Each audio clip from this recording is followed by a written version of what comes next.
Hello and welcome to episode 45 of the HamCorp training manual. In this episode, we will automate Nether star duplication, upgrade our AE2 crafting CPUs, and get very lucky in the end. Hello, the time between the last cut and now was much longer than I thought it would be. I let the game run for quite a while, but now we have enough Alvary blocks for a second Alvary, and we have 400 Salus Mundus. This is just from the Salus combs. I just sent them to a centrifuge. Oh, I don't think I showed the centrifuge. Yeah, I built a centrifuge in the B building with an export bus, sending all of the different comb types we have so far. Also, a fluid extractor setup to send honeydew here to turn into honey, because I don't think honeydew really has any other use. I mean, you can make proven frames, but besides that, it's kind of it. So I've just been sending it straight to this fluid extractor. I've also noticed that I am constantly running out of space in the applied energistic storage. So I've decided to invest in 64K ME storage components. Oh my god, I need 4 for the quest. Let me make 2 more. I'm gonna make some 64K storage cells. That is so much more storage. And I'm going to put them in here. This is fine as it is, but I would like to take this opportunity to defrag my drives here. And what I mean by that is basically, for example, let's say we have a bunch of salt, and there's salt in this 4K ME storage cell, but now it's full. So if I add more salt, it's going to put the salt into a different storage cell, and now my salt is spread over multiple storage cells. But if the salt was in the 64K cell, there would still be space, and it would all be in one cell, and we would only use one type instead of 2 types on 2 different cells. And the way you do this is with this thing, the MEIO port. So now if I take out, let's say, all of my 1K storage cells, and 4K as well, and I only leave the 64K cells here, if I put these storage cells into the MEIO port on the left, with this mode set to transfer data to network, it will try to empty the cell as much as it can and put it into existing cells in the network, or any other potential storage. And I also have the operation mode here set to move to output when work is done, so when it is moved as much as it can, it will move it to the output slot on the right. So let me put in, for example, a couple of these 4K storage cells. It is currently emptying these cells fairly quickly, and it's going to put as much as it can into the network. So now these have a bunch of stuff in them. And if I put in all of these, well, one at a time, eventually we will kind of compress, in a sense, or defrag our drives so that as much as possible is in these drives. And then once these are totally full, or nothing else is going in, then I will put in the 4K cells and repeat the process with these 1Ks. And then once the 4Ks are full, I'll put the 1Ks in. And then I should be left with a few empty 1Ks. And now I've freed up so much space. Look at that. There's still not that many completely empty ones. There's only 4 in this. But I imagine there's some movement that can happen from 1K cells to other 1K cells to clean it up even more. I might do that when I'm waiting for something to craft or whatever. But for now, I want to set up the second Alvary for the Salus combs. And I also want to set up the Nether star automation. One thing I noticed in the Nether star automation is actually we need magma cream. And magma cream needs blaze powder, which we have, and slime balls. We actually don't have a source of infinite slime balls, but there is the slime ball queen.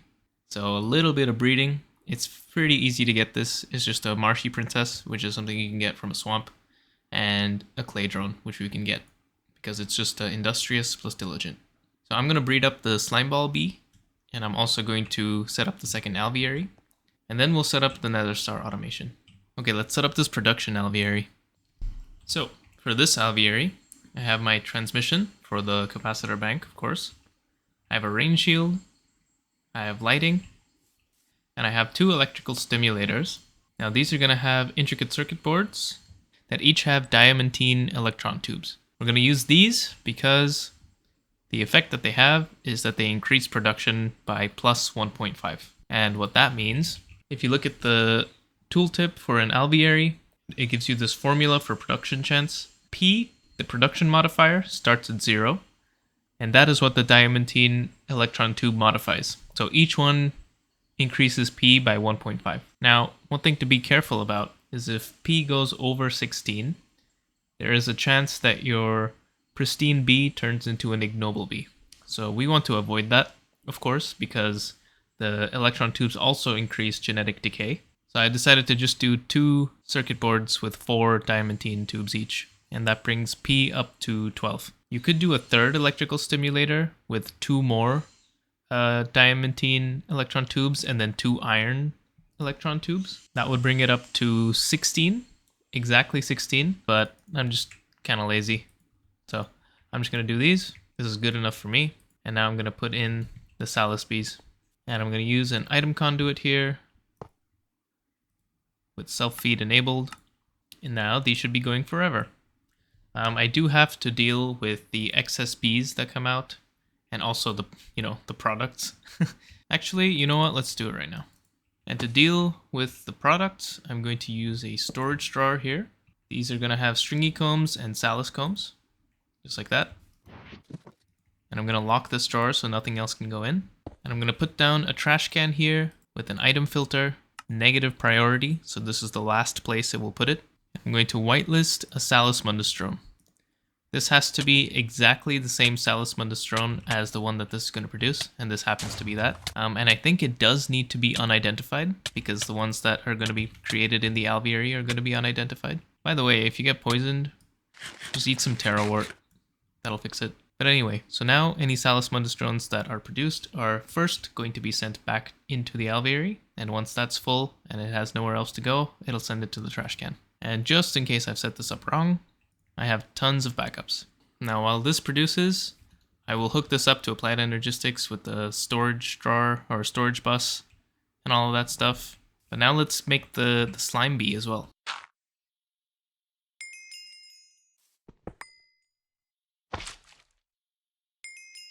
Alright, my Salus bees are hooked up, my slime bees are hooked up.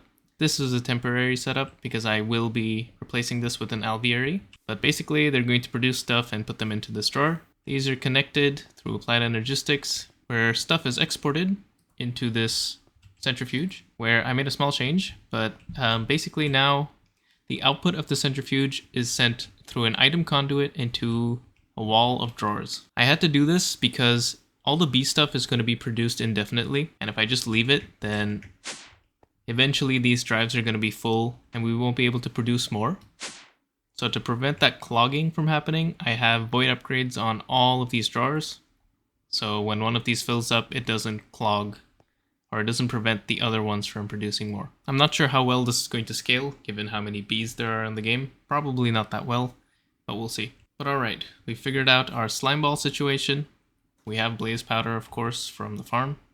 This means we have magma cream done. And in the rest of this loop, there is more blaze powder, null catalyst itself, so that's fine, and a tiny pile of nether star dust. This we're going to get from crushing a nether star, of course, and the nether stars we're going to get from the null catalyst in this assembler recipe. So I'm going to need an assembler to make the nether stars. I'm going to need one of these things, an auto workbench. We're actually going to need 2, one to make the tiny piles and then one to make the null catalyst itself. We're going to need a macerator to crush the nether star into dust.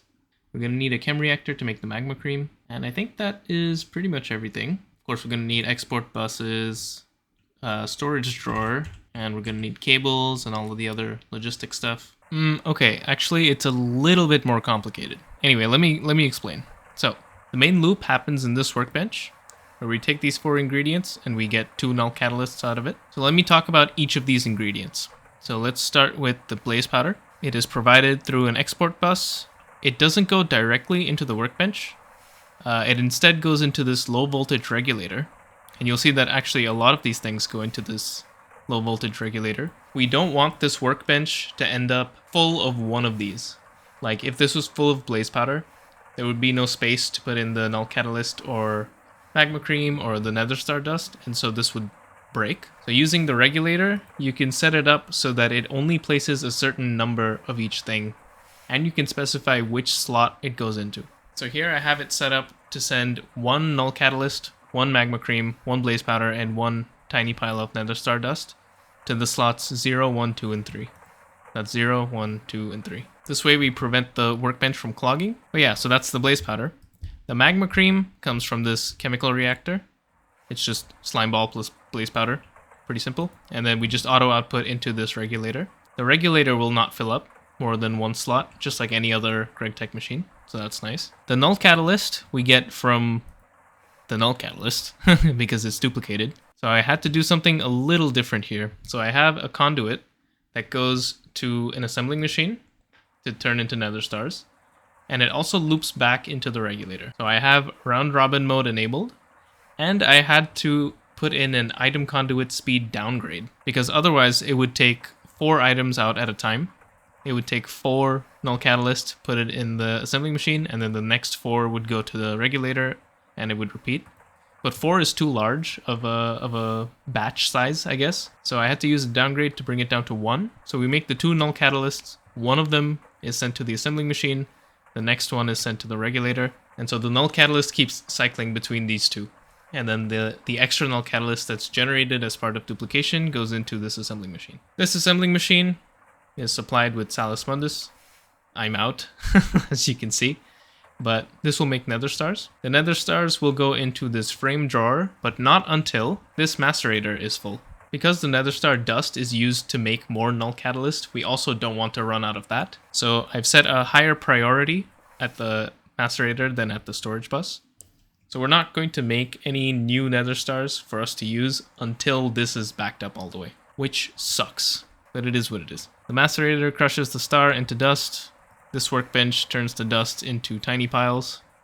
The tiny piles go into the regulator through this conveyor module. So yeah, so that's the setup.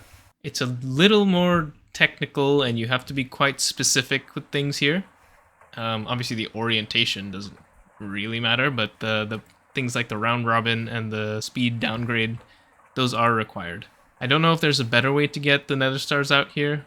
Maybe if there was some way to kind of limit the... Maybe I can do this. This might work. If I just fill up these slots, then I only need to put in 1 stack of nether star dust before this backs up instead of, 9 stacks? Oh yeah, do that. I think this works. But yeah, right now our bottleneck is actually Salus Mundus. But we have the bee for that. It's just a matter of waiting. But cool, so that's nether stars done. While this builds up, I'm going to find something else to work on. Okay, I have quite a long wait, so I'm going to spend some time upgrading my applied energistics stuff. My storage, I'm going to upgrade some of these crafting CPUs because 4 kilobytes is not a lot. Like even to make the very next thing I need for progression, the field generators, this is 8 kilobytes. I don't really want to like microcraft parts of it at a time. I just want to click it and forget.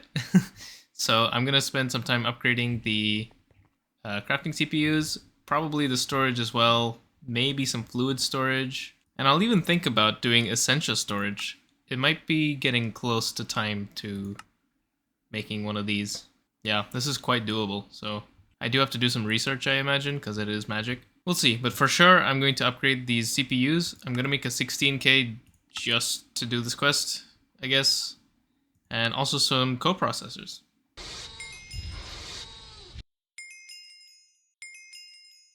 Got my 64Ks. I'm going to move these. I thought it would be cool to make a little decoration like this. I think it would look really cool once I have shaders again. Because I gotta add some kind of glowing block at the bottom. I also put down these 2 extra crafting things just because why not? I can just parallelize even more. And I can use this to do like small crafts. Like while the big ones are going, you know? So no reason to not have them. So I'm just gonna keep them. I just need to hook them up with the actual cable and then we're done. I also secretly crafted something else. A large thermal refinery. This is basically the multi-block thermal centrifuge. And with this, we complete the entire suite of multi-block ore processing. Minus the electrolyzer, of course, but I'm not counting that. These are all of the ones we can make so far. The only ones left currently available to us are the thermal boiler, which is something else. The multi-block bending machine / forming press, which would actually be very nice to have. And the industrial coke oven, which we will make eventually for other reasons. Yeah, so I'm going to set up this thermal refinery. and I'm going to do something that I've been wanting to do for a long time, but I just have wanted to do other stuff. So I've just been putting this off.